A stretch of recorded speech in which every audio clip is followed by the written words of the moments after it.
RTO constable पर सौरभ शर्मा का ED का एक्शन जारी। निर्माणाधीन मकान पर दिन ब दिन चल रही रेड, घर के बाहर लगाए सीसीटीवी कैमरे। पूर्व प्रधानमंत्री मनमोहन सिंह, आज सब उन्हें याद कर रहे हैं, श्रद्धांजलि दी जा रही है। प्रधानमंत्री नरेंद्र मोदी, राष्ट्रपति द्रौपदी मुर्मू समेत सभी नेताओं ने दी श्रद्धांजलि। पंजाब के बठिंडा में बस हादसे में मरने वालों की संख्या 8 हुई, 18 लोग घायल। पुल से गुजरते वक्त नाले में गिरी थी बस, 40 से 45 लोग थे सवार। पूरे देश में भीषण सर्दी का सितम, पहाड़ों पर जमकर पड़ रही बर्फ, मैदानी इलाकों में बढ़ी ठिठुरन।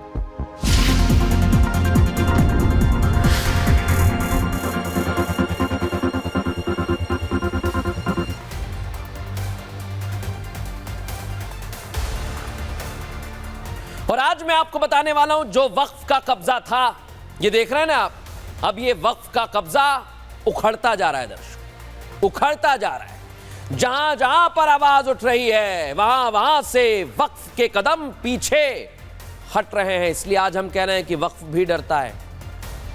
वक्फ कैसे डरता है, क्यों डर रहा है, आज आपके सामने पूरी एक्सरे रिपोर्ट रखूंगा दर्शक। क्योंकि महाकुंभ में केवल 17 दिन बाकी रह गए।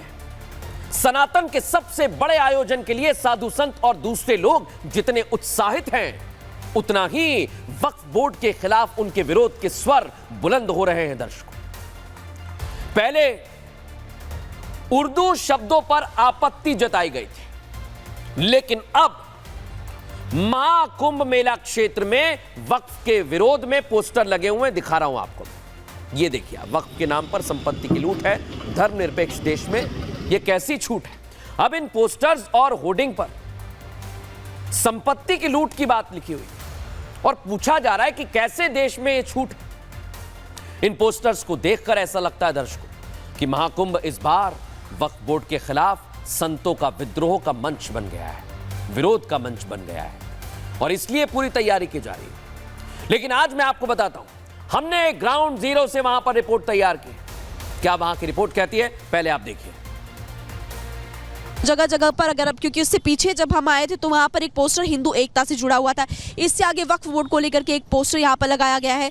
तो पूरे प्रयागराज में अगर आप आएंगे तो अखाड़ों की तरफ से अलग अलग पोस्टर्स लगाए गए हैं जो कि चर्चा का विषय बने हुए हैं, और लगातार सनातनियों से, हिंदुओं से एकजुट रहने की अपील इन पोस्टर्स के जरिए फिलहाल की जा रही है।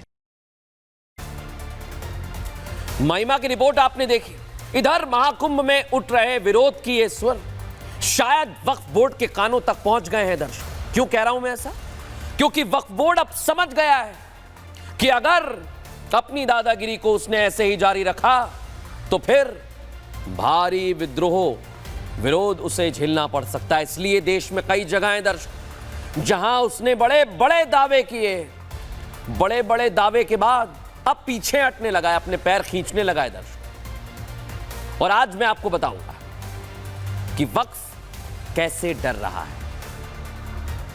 यह तस्वीर आज जो मैं आपको दिखाने वाला हूं, 2 जगह की, यह वक्फ की पोल खोलने के लिए काफी है। दिखाइए जरा तस्वीर, क्योंकि आज यह तस्वीर आई है। एक है एटा उत्तर प्रदेश की तस्वीर दर्शकों, दिख रही है ना आप, जहां पर शनि मंदिर है। और दूसरी तस्वीर आपको याद है ना, हमने बताया था बनारस में उदय प्रताप कॉलेज, जहां पर बड़े बड़े कब्जे के बातें सामने आई थी, वहां से वक्फ ने अपने पैर खींचे।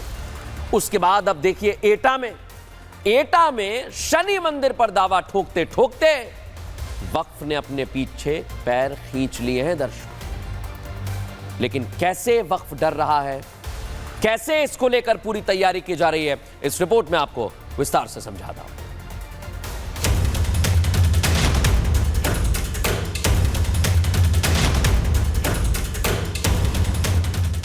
इसे डर ही तो कहेंगे कि वक्फ बोर्ड जो अभी तक जमीनों संपत्तियों पर दावा ठोक रहा था, अब दावा नहीं बल्कि जिस पर दावा किया था उस पर से छोड़ रहा है। हाँ, ठीक सुना आपने, और ये हुआ है उत्तर प्रदेश के एटा जिले में, जहां एक मंदिर पर से वक्फ बोर्ड ने अपने कदम पीछे खींच लिए हैं। दरअसल विवाद 2.5 साल पहले शुरू हुआ, जब यहाँ बनी जलेसर दरगाह में आने वाले चढ़ावे में गबन का खुलासा हुआ। गबन का खुलासा हुआ तो दरगाह कमेटी को भंग कर दिया गया। इसके बाद दरगाह की जगह मंदिर होने की आवाज तेज हुई। खुदाई में शनिदेव और हनुमान प्रतिमाएं मिली और वहाँ पूजा अर्चना शुरू हो गई थी। दरगाह जो पहले वक्फ बोर्ड की होने का दावा किया जा रहा था, कुछ दिन पहले वक्फ बोर्ड ने संपत्तियों का सर्वे कराया। सर्वे के बाद वक्फ बोर्ड ने संपत्तियों की लिस्ट जारी की, जिसमें जलेसर दरगाह का नाम नहीं था। यानी कि वक्फ ने मान लिया है कि ये जमीन वक्फ की नहीं बल्कि मंदिर की है।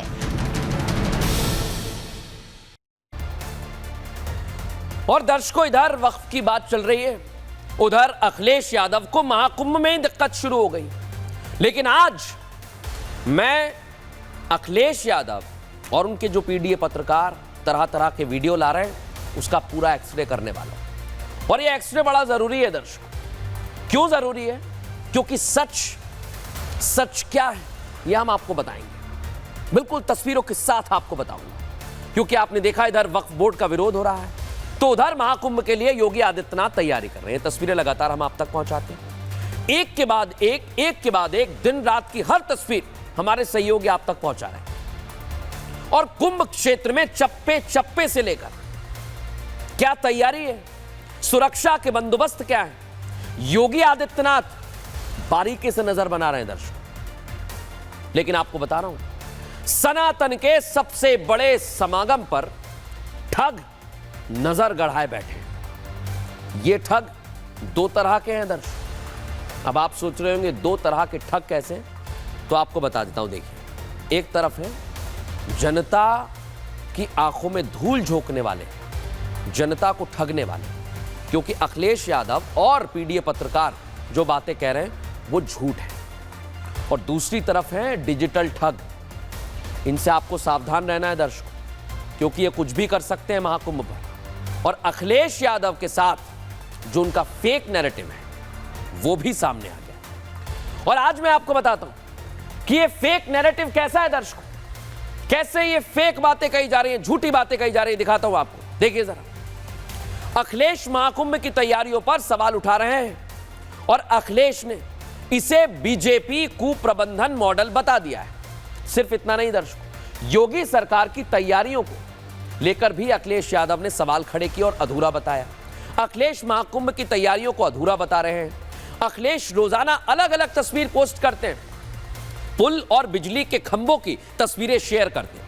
महाकुंभ में अखिलेश ने पीडीए पत्रकार भी उतार दिए। अखिलेश के पीडीए पत्रकारों की प्रोपेगेंडा रिपोर्ट भी सामने आने लगी। सुरक्षा के लिए वॉच टावर नहीं बने, यह अखिलेश यादव की तरफ से कहा गया। महाकुंभ में पूरी तरह सीसीटीवी नहीं लगे हैं, यह अखिलेश यादव कह रहे हैं। बीजेपी का काम बस खाना है, कमाना है, यह अखिलेश यादव कह रहे हैं। महाकुंभ क्षेत्र में सपा नेताओं ने जाकर हकीकत देखी, यह हमारा सवाल है। क्योंकि अब मैं जो आपको बताने वाला हूं दर्शक,